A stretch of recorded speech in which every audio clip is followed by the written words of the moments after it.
আসসালামু আলাইকুম। সংবাদে আপনাদের সবাইকে স্বাগত জানাচ্ছি। আমি ফিরোজ তোহা। শুরুতেই সংবাদ শিরোনাম। বাংলাদেশের সর্বশেষ গুরুত্বপূর্ণ আপডেট সংবাদে আপনাকে স্বাগত। শুরুতেই সংবাদ শিরোনাম, পরে বিস্তারিত। প্রথমেই জানাবো আমাদের হাতে থাকা সর্বশেষ গুরুত্বপূর্ণ সবথেকে তাজা আপডেট সংবাদ। দেশে অরাজক পরিস্থিতির পায়তারা চলছে বললেন রিজভী।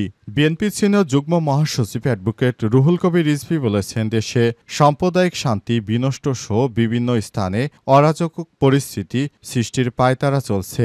গণতন্ত্রকামী সকল রাজনৈতিক দল এবং জনগণকে এ বিষয়ে সজাগ থাকতে হবে। পাহাড়ে যারা সন্ত্রাসী কার্যক্রম চালাচ্ছে তারা ভারত থেকে আর্থিকভাবে সুবিধা পাচ্ছে বিধায় দেশকে অস্থিতিশীল করতে চায়।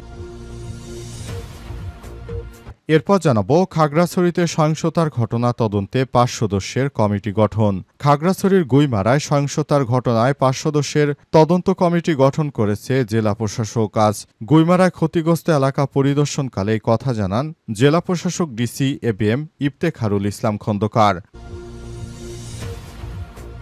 এবারে জানাবো পাহাড়ে অস্থিরতার পেছনে দায়ীদের খুঁজে বের করার আহ্বান জামাতের আমিরের। পাহাড়ি অস্থিরতার পেছনে কোনো ক্রিয়ানক থাকলে তা খুঁজে বের করার আহ্বান জানিয়েছে বাংলাদেশ জামাত ইসলামের আমির ডক্টর শফিকুর রহমান। আজ নিজের ভেরিফাইড ফেসবুক অ্যাকাউন্টে দেয়া এক পোস্টে তিনি এই দাবি করেছেন। এদিকে পিআর পদ্ধতিতে ভোটের দাবিতে এবার গণমিছিল করবে জামাত ইসলাম। জুলাই সনদের আইনি ভিত্তি পিআর পদ্ধতিতে জাতীয় সংসদ নির্বাচন সহ ৫ দফা দাবিতে দ্বিতীয় দফায় ১২ দিনের যুগপৎ আন্দোলনের নতুন কর্মসূচি ঘোষণা করেছে বাংলাদেশ জামাত ইসলাম। দাবিগুলো হচ্ছে: ১. জুলাই সনদের ভিত্তিতে জাতীয় নির্বাচন দিতে হবে। ২. নির্বাচন পিআর পদ্ধতিতে দিতে হবে। ৩. সুষ্ঠু নির্বাচনের জন্য লেভেল প্লেইং ফিল্ড নিশ্চিত করতে হবে। ৪. গণহত্যার বিচার দৃশ্যমান করতে হবে। ৫. বিশেষ ট্রাইব্যুনালে ১৪ দল ও জাতীয় পার্টির বিচার নিশ্চিত করতে হবে। এবং সর্বশেষ জানাবো আত্মঘাতী বোমা হামলায় পাকিস্তানে ভয়াবহ বিস্ফোরণ, হতাহত অন্তত ২৫ জন নিহত। পাকিস্তানের বেলুচিস্তান প্রদেশের রাজধানী কোয়েটায় আত্মঘাতী হামলায় বড় ধরনের বিস্ফোরণ ঘটেছে। এতে ২৫ জন নিহত হয়েছে এবং বহু মানুষ আহত হয়েছে। প্রিয় দর্শক, এতক্ষণ শুনছিলেন সংবাদ শিরোনাম, এবারে বিস্তারিত। তবে তার আগে বন্ধুরা অনুরোধ থাকবে এই সংবাদটিতে একটি লাইক দিন। এই চ্যানেলে আপনি নতুন হয়ে থাকলে আমাদের সংবাদটি দেখতে দেখতে চ্যানেলটি সাবস্ক্রাইব করে রাখুন। কমেন্ট করে বন্ধুরা আপনার মূল্যবান মতামত জানিয়ে দিন আপনি বিশ্বের কোন দেশ থেকে বা বাংলাদেশের কোন স্থান থেকে আমাদের সংবাদটি দেখছেন এবং শুনছেন। আর বন্ধুরা, এই সংবাদটি আপনার সোশ্যাল মিডিয়া ফেসবুকে শেয়ার করে বন্ধুদেরও দেখার সুযোগ করে দিন। এবারে বিস্তারিত। দেশে অরাজক পরিস্থিতির পায়তারা চলছে বলছেন রিজভী। বিএনপি সিনিয়র যুগ্ম মহাসচিব অ্যাডভোকেট রুহুল কবির রিজভী আহমেদ বলেছেন, দেশে দেশে সাম্প্রদায়িক সম্প্রীতি বিনষ্ট সহ বিভিন্ন স্থানে অরাজক পরিস্থিতি সৃষ্টির পায়তারা চলছে। গণতন্ত্রকামী সকল রাজনৈতিক দল এবং জনগণ এ বিষয়ে সজাগ থাকবে।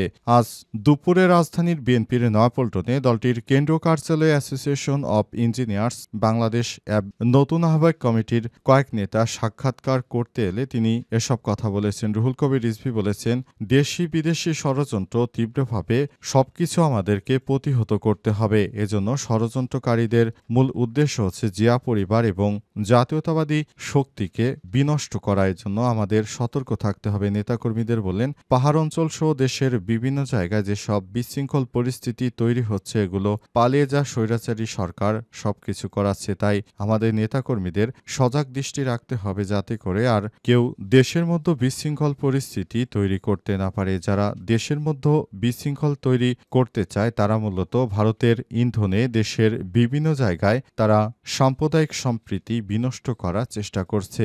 তাদেরকে জাতীয়তাবাদী নেতৃত্ববৃন্দদেরকে সজাগ দৃষ্টি রাখতে হবে যাতে করে দেশের বিরুদ্ধে কেউ ষড়যন্ত্র করতে না পারে। সব ষড়যন্ত্র চক্রকারীদেরকে তাদের শক্ত হাত ভেঙে দিতে হবে যাতে করে আমরা দেশটাকে আরও ভালো অবস্থানে নিয়ে যেতে পারি। সেজন্য তিনি সবার প্রতি আহ্বান জানিয়েছে এবং নতুন বাংলাদেশ গড়ার জন্য নেতাকর্মীদেরকে সবাইকে একযোগে কাজ করার জন্য আহ্বান জানিয়েছে।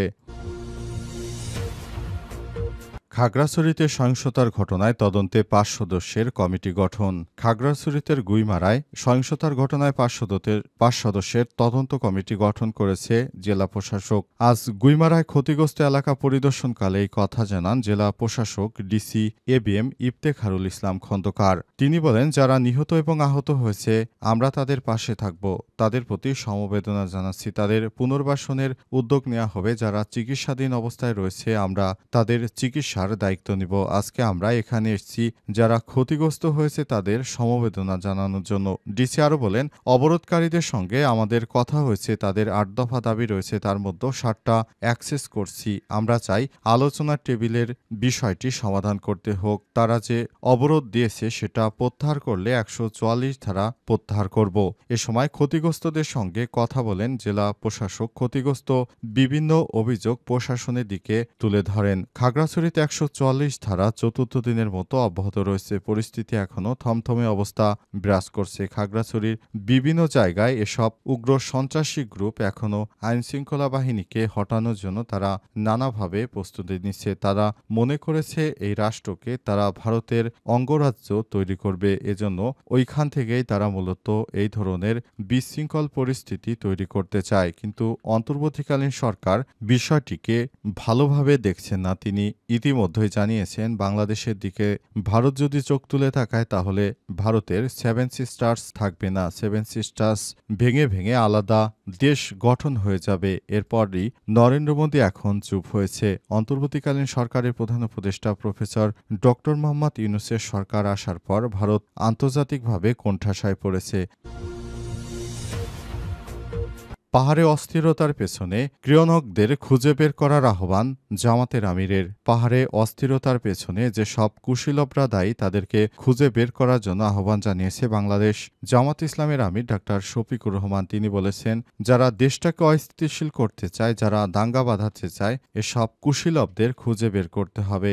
এসব যারা চক্রান্ত করছে তাদেরকে খুঁজে বের করতে হবে।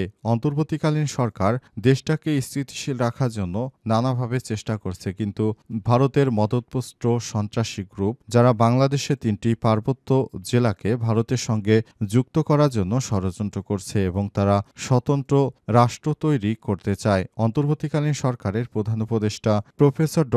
মোহাম্মদ ইউনূসের সরকার এই বিষয়টিকে ভালোভাবে দেখছেন না এবং বাংলাদেশ জামাত ইসলামের পক্ষ থেকেও বারবার এসব সন্ত্রাসীদেরকে রুখে দেওয়ার আহ্বান জানানো হয়েছে। বেশ কয়েকদিন ধরে বাংলাদেশের খাগড়াছড়ি অঞ্চলসহ পুরো পার্বত্য অঞ্চল থমথমে পরিস্থিতি বিরাজ করছে। সেখানে আমাদের নিরাপত্তা বাহিনীর সদস্যদের উপর এসব পাহাড়ি সন্ত্রাসীরা হামলা চালিয়েছে। এই বিষয়গুলো ভালোভাবে নেওয়া যায় না। পাহাড়ের সন্ত্রাসী গ্রুপদেরকে সতর্ক করে দিয়ে জামাত ইসলামের পক্ষ থেকে বলা হয়েছে, যারা এসব সমস্যা তৈরি করছে তাদেরকে খুঁজে খুঁজে শাস্তির আওতায় আনতে হবে। ইউপিডিএফ সন্ত্রাসী গ্রুপ যারা সরাসরি গুলি করে মানুষ হত্যা করে তারপর সেই বিষয়গুলো সেনাবাহিনীর উপর দোষ চাপানোর যে ব্যর্থ চেষ্টা করেছে তাদের সেটি প্রতিহত করতে হবে। পিআর পদ্ধতিতে ভোটের দাবিতে এবার গণমিছিল করবে জামাত ইসলাম। জুলাই সনদের আইনি ভিত্তি এবং পিআর পদ্ধতিতে জাতীয় সংসদ নির্বাচন সহ 5 দফা দাবিতে দ্বিতীয় দফায় 12 দিনের যুগপৎ আন্দোলনের নতুন কর্মসূচি ঘোষণা করেছে বাংলাদেশ জামাত ইসলাম। মঙ্গলবার 30শে সেপ্টেম্বর দুপুর 12:30টার দিকে রাজধানীর মগবাজারে আল ফালা মিলনায়তনে আয়োজনের কর্মসূচির ঘোষণা করেছে বাংলাদেশ জামাত ইসলাম। জামাত ইসলামের পক্ষ থেকে বিষয়টি নিশ্চিত করা হয়েছে। অন্তর্বর্তীকালীন সরকারের প্রধান উপদেষ্টা দায়িত্ব গ্রহণের পর বিভিন্ন সমস্যার সামনে আসার পরই এই বিষয়গুলো নড়েচড়ে বসে সরকার এবং অবশেষে এই বিষয়গুলো নিয়ে সরকার কাজ শুরু করেছে। দেশের মধ্যে যেসব প্রতিষ্ঠানের মধ্যে বিভিন্নভাবে সমস্যা তৈরি করছে এসব বিষয়গুলো সামনে এনে অন্তর্বর্তীকালীন সরকারের প্রধান উপদেষ্টার কাছে বিভিন্ন দাবি দেওয়া তুলে ধরা হয়েছে। মিয়া গোলাম পরার বলেছে, নতুন কর্মসূচি হিসেবে 5 দফা গণদাবির পক্ষে জনমত গঠনের লক্ষ্যে 1 অক্টোবর থেকে 9 অক্টোবর পর্যন্ত পর্যন্ত সারা দেশে গণসংযোগ পালন করা হবে। উপলক্ষে মতবিনিময় সভা করা হবে। জামাতের 5টি দাবি হচ্ছে: 1. জুলাই সনদের ভিত্তিতে আগামী জাতীয় সংসদ নির্বাচন দিতে হবে। 2. নির্বাচন পিআর পদ্ধতিতে হতে হবে। 3. সুষ্ঠু নির্বাচনের জন্য লেভেল প্লেইং ফিল্ড নিশ্চিত করতে হবে। 4. গণহত্যার বিচার দৃশ্যমান করতে হবে। 5. বিশেষ ট্রাইব্যুনালে ভারতীয় তাবেদার ও ফ্যাসিবাদের দোসর জাতীয় পার্টি এবং 14 দলের বিচার করতে হবে বলে দাবি জানিয়েছে বাংলাদেশ জামাত ইসলাম।